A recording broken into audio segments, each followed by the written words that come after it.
Wait पीछे late डालो, late जाओ पूरा। मतलब अगर आप इस तरीके से इस पर लोड पड़ेगा तो ये 25 kN का झटका संभाल सकती है, मतलब 2500 kg का झटका संभाल सकता है।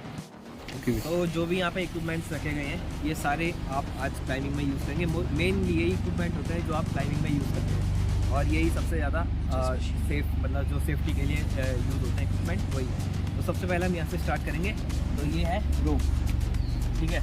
इन सब के लिए एक कॉमन नाम होता है पूरे वर्ल्ड वाइड, जो कि नाम दिया गया है। वैसे आप इसको रस्सी बोल सकते हैं या कुछ भी बोल सकते हैं, धागा बोल सकते हैं, बट ये रोप है क्योंकि एक नाम दिया गया है इसे, ताकि पूरे वर्ल्ड में इसे एक नाम से जाना गया, तो इसे कहते हैं रोप।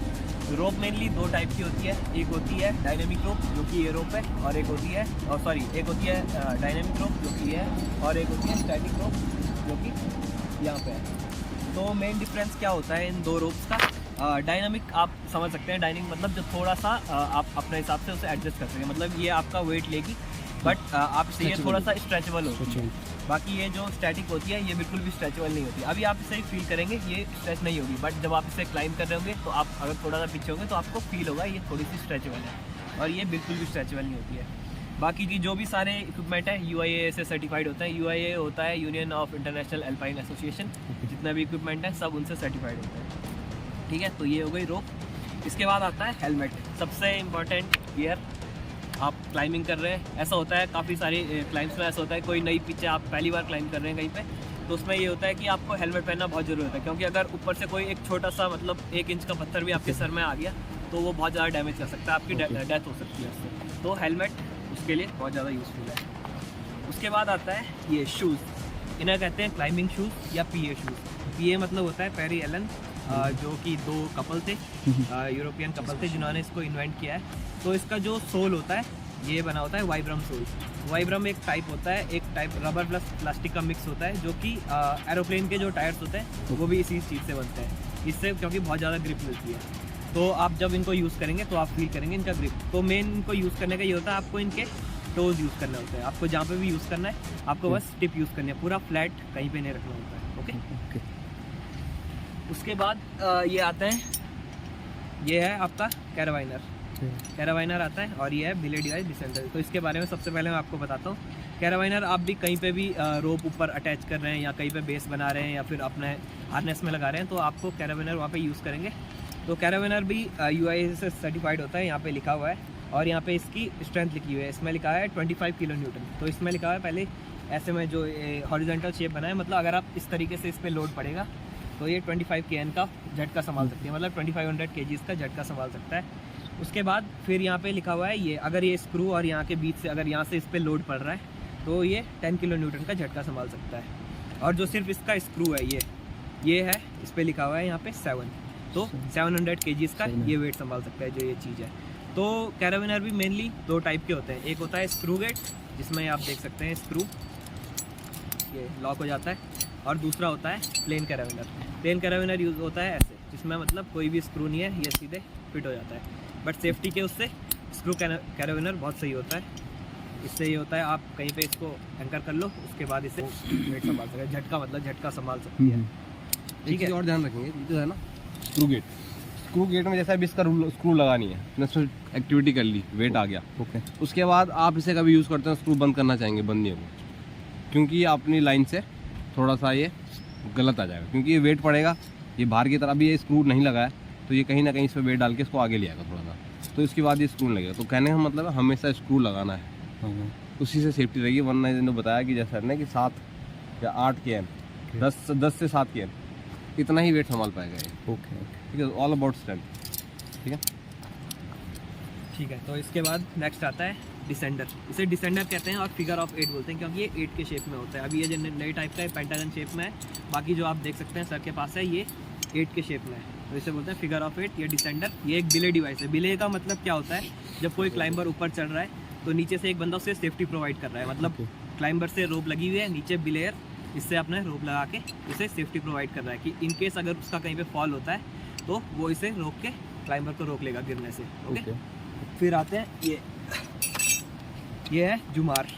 जुमार होता है असेंडर, इसका काम होता है ऊपर जाने का। यहाँ पे लिखा हुआ है एसेंशन लिखा हुआ है, तो यहाँ पे इसका मतलब ये है रोप यहाँ पे डालनी है। इसका काम ये होता है कि ये जहाँ पे जैसे बहुत सारे क्लाइंबर्स होते हैं, एक्सपीडिशंस में जाते हैं हम, तो बहुत सारे क्लाइंबर्स होते हैं जो नहीं चल सकते हैं, मतलब हर कोई मतलब एक जैसा नहीं होता है, हर कोई बहुत ही ज़्यादा परफेक्ट नहीं होता है किसी भी चीज़ में, क्योंकि मेडिकल टीम जाती है, साथ में डॉक्टर जाते हैं और ये पोर्टर जाते हैं, स्टाफ जाता है कोई भी, तो ऐसा होता है हर कोई क्लाइंबर नहीं होता है इतना अच्छा, तो उनके लिए ये यूज़ होता है। जैसे इसमें ये होता है कि आप इसको रोप पे लगाओगे, इसे लॉक करोगे, तो जैसे जैसे आप इसको ऊपर लेके जा रहे हो, ठीक है, ये ऊपर तो जाएगा, ठीक है, ऊपर जाएगा, बट इसे नीचे नहीं आएगा, ठीक है। इस बार फिर ये ऊपर जाएगा, फिर नीचे नहीं आएगा, तो इसकी मदद से आप लोग क्लाइंब करने में इजी होती है, मतलब जो लोग सर्टिफाइड, मतलब जो लोग इतना एक्सपर्ट नहीं होते हैं वो इसकी मदद से क्लाइंब कर सकते हैं इजीली। ओके, ये भी UAE से सर्टिफाइड होता है, इसके पीछे भी सब कुछ लिखा होता है, इसकी जो भी लिमिट होती है। उसके बाद फिर आते हैं, ये है मिटन्स। तो मिटन्स क्या होते हैं, जब मैंने आपको बताया रैपलिंग ऊपर से नीचे आना है, फ्रिक्शन बनता है, तो उसमें ये होता है कि जब आप रोप से नीचे आ रहे हैं तो ये रोप बहुत स्पीड से हाथ से निकलती है, तो इसमें ये होता है हाथ जो कटने का चांस होता है, बंद हो जाता है, इससे हाथ जल जाते हैं, तो ये होता है मिटन्स। ये बहुत ही मोटा मटेरियल होता है, तो इससे आप ये पकड़ेंगे तो ये देखिए, आप इस पर देख सकते हैं निशान बने हुए हैं, तो इससे मतलब हाथ में कोई भी डैमेज नहीं होता है, इससे अच्छा सा फ्रिक्शन भी मिल जाता है आपको नीचे आने के लिए, तो बस यही होता है। फिर इसके बाद ठीक है, सबसे इम्पॉर्टेंट चीज़ आपके क्लाइंबिंग में आपका हार्नेस भी 2 टाइप के होते हैं। एक होता है फुल बॉडी हार्नेस, जो आप ऊपर से लेके पूरा नीचे तक पहनेंगे, पहले आप अपर बॉडी पहनेंगे, फिर लोअर बॉडी पहनेंगे, बीच से कनेक्ट होता है, तो ये है lower body harness. Upper body harness में ये होता है आप उसको पहन के क्लाइंब करेंगे तो आपके हाथ रिस्ट्रिक्ट हो जाते हैं, मतलब बहुत ज़्यादा आगे नहीं जाएंगे, तो ये होता है सीट हार्नेस। सीट हार्नेस बोले तो मतलब आपके कमर पे लगता है ये, और सीट बन जाता है मेरे लिए आपके लिए। नो, तो हार्डनेस हमेशा यूज़ होती है। कभी रोप अप होते हैं, हम लोग का कनेक्ट होना चाहते हैं, कैसे कनेक्ट होंगे? एक रोप होगी जो मैं अपने यहाँ पे लगाऊंगा, वो भी अपने यहाँ पे लगाएगा, तीसरा क्लाइंबर भी लगाएगा, तो हम एक रोप में बोलते हैं रोप अप हो जाते हैं, ओके, एक रोप में अटैच हो जाएंगे। तो हार्डनेस का बहुत ही ज़्यादा महत्व है। ये जो अगर इसको गलत तरीके से पहनोगे, कई बार क्या होता है, आपने जैसे बताया कि अगर आपने ट्विस्टर करके पहन लिया तो इसमें ट्विस्ट आएगा, यूँ ट्विस्ट आएगा, मतलब इसकी ब्रेकिंग स्ट्रेंथ खत्म हो रही है ना। तो इसमें कभी भी ट्विस्ट नहीं आना चाहिए। लूप्स के बारे में आपको बता दिया है कि ये बिले लूप है, तो मतलब ये सिर्फ बिले के लिए यूज़ होगा फॉर सेफ्टी, ठीक है। बाकी टाइम हम दोनों को यूज़ करके, ये दोनों ये थाई लूप्स है और आपकी वेस्ट लूप है, इन दोनों को कनेक्ट कर रहा है ये बिले लूप। तो हमेशा इन दोनों को कनेक्ट करके हम क्लाइंब करेंगे। जो भी हमारे पास रोप होगी वो इस तरह से होगी कि हम ये दोनों इसमें होंगे, ठीक। इतना पता लग गया। ये लूप्स के ये बता दिए गेयर लूप्स वगैरह, इन्हें गेयर लूप्स बोलते हैं। इसमें हमेशा गेयर रखते हैं ताकि कभी भी हम चल रहे हैं तो मतलब ये ना हो कि हमें दिक्कत हो। मुझे चाहिए ऊपर गया, मुझे कैरमन की जरूरत थी, मैं गया और मैंने फटा के निकाला और लगा दिया। अब मुझे अगर जरूरत नहीं है तो मैंने हटा के फटाफट जल दिया।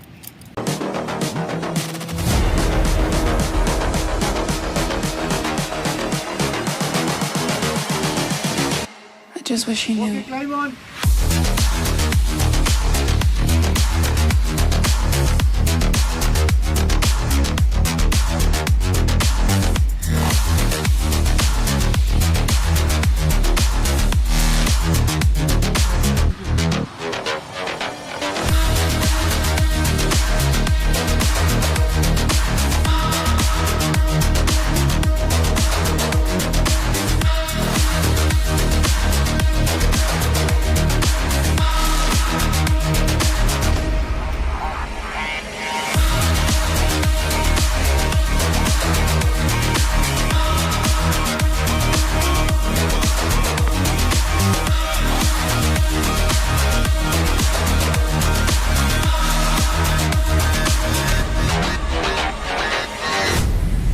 BSF लिखा है वहाँ थोड़ा सा होल्ड में दिक्कत है,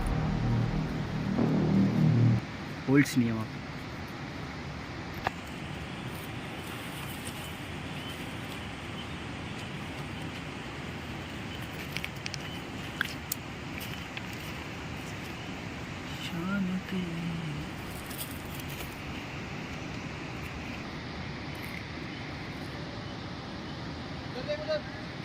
सही चढ़ रहा है, सही चढ़ रहा है। राइट पे चढ़ो, राइट पे शिफ्ट हो जाओ, राइट पे शिफ्ट हो जाओ पूरे क्रैक में। आगे पैरों को शिफ्ट करो राइट में, हल्के हल्के। राइट पैर पे खड़े हो जाओ।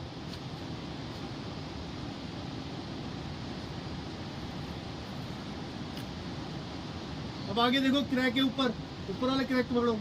हाँ, अब दोनों हाथों को पकड़ो, दोनों हाथ डालो ऊपर। यस, राइट पैर को शिफ्ट, गुड। अब लेफ्ट में शिफ्ट होना है आपको, ऊपर से ऊपर वाले क्रैक पे जाओ, पैरों को ऊपर वाले क्रैक में डालो।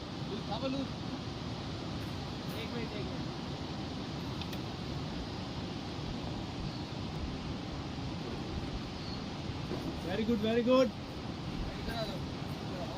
लेफ्ट में जाओ, लेफ्ट में जाओ।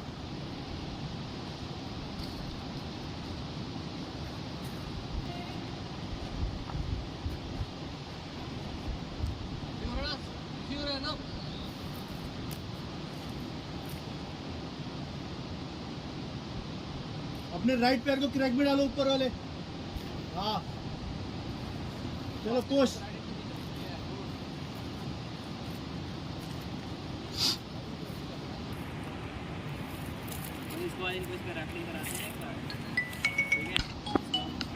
गोश्त टॉप से आगे आ गए।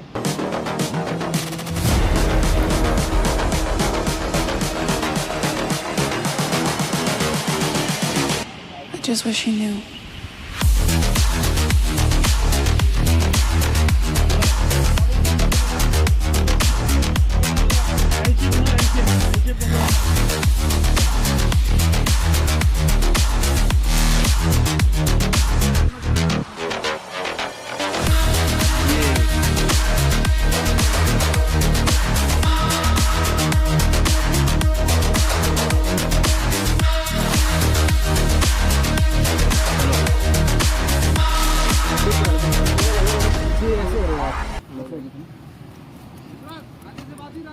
आ रहा है पुल क्रॉस कर दिया ना, और पुल क्रॉस नहीं करना। ये निशांत भाई और ये अनुराग भाई जो हमारे इंस्ट्रक्टर हैं।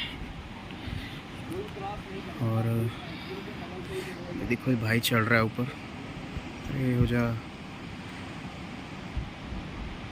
यहाँ पे ना थोड़ा प्रॉब्लम हो रहा था मेरे को भी यहाँ पे, क्योंकि यहाँ पे मेरे को होल्ड्स नहीं मिल रहे थे, जिसके उसमें अटक गया था एक बार। यहाँ पे भी भाई है BSF के यहाँ पे। तो चलो ठीक है, देखते हैं अभी कैसा Just जा wish रहा he है। knew.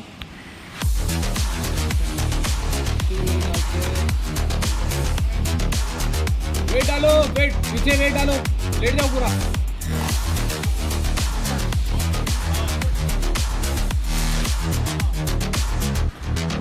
थोड़ा लूज करो, ब्रेक लूज करो थोड़ा। लेफ्ट हैंड सीधा।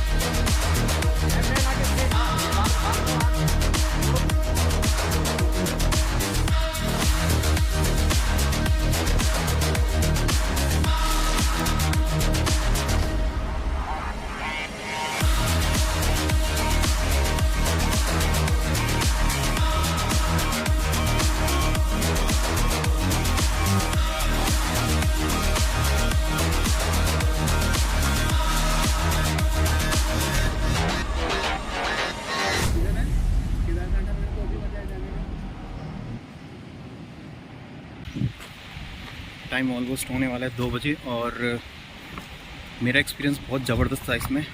मैंने 2 बार मैंने क्लाइंब किया और 2 बार रैपलिंग की, तो काफ़ी डर भी लग रहा था, बट टेक्निक समझ के सब हो गया था। I just wish he knew.